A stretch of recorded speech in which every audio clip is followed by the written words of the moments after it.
Hi, my name's Megan, and I just wanted to add a couple things onto what Jake and Yaya had mentioned. Um, Jake had just mentioned trying to connect students and figuring out kind of when to meet up and using Doodle as one of those options. And I just wanted to demonstrate right here another great option, especially on weekends like this where it's really snowy and maybe all the students couldn't meet up. Yaya had mentioned HipChat, but we could also use what's called a Google Hangout. So right now I'm logged in to my YouTube video and I'm going to go to live streaming down here.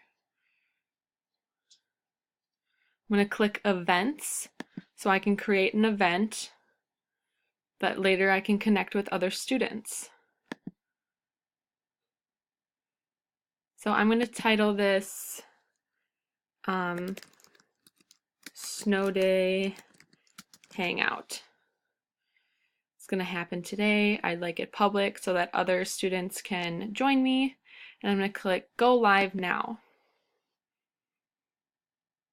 Another thing that I'm using to help record this is called Screencast.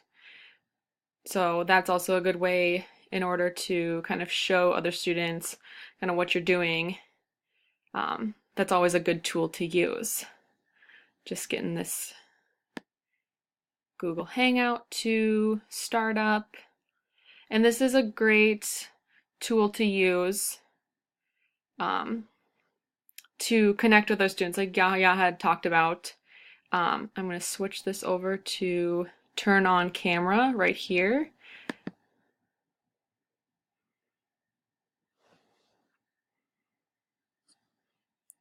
And hopefully it'll switch over for me. There we go. Hi guys. So having this here is a great tool because you can, as you see up here, invite other people, other students that maybe couldn't come to the gathering that night. If you didn't want to use the camera, you could turn off the camera as well. But as Yaya was saying, he suggested using HipChat, which is a great tool to use. And then as Jake was saying, using the Doodle in order to kind of help students figure out when to meet up. A great connection between all of these is using the HipChat every day, but using the Doodle to see when students can meet up, and then using this Google Hangout as that connection. So if people couldn't meet up over the weekend, using the Doodle to schedule your time together, and then using this Google Hangout in order to actually invite and communicate with your other students. So just a couple tools here.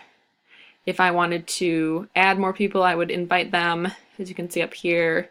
If I needed to step away for a moment and other students were interacting, as you saw Jake and Yaya just interacting with each other, I could mute my mic and then walk away for a moment.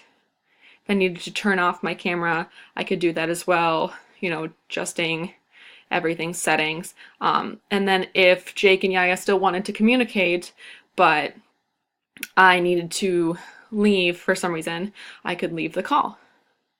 So there is that. I'm just going to pause this for 1 second. Just another note, so what you would do once you were in the screencast, or not, excuse me, not screencast, once you were in the Google Hangout, you would click down here and say start broadcasting, which I'm recording this through a screencast, so that just to show another tool, so that I'm not going to do that right now. But normally you would click start broadcasting down here, and then when you go back up, you would add people to your call, like right here. You would add people to your call, and then just continue on from there.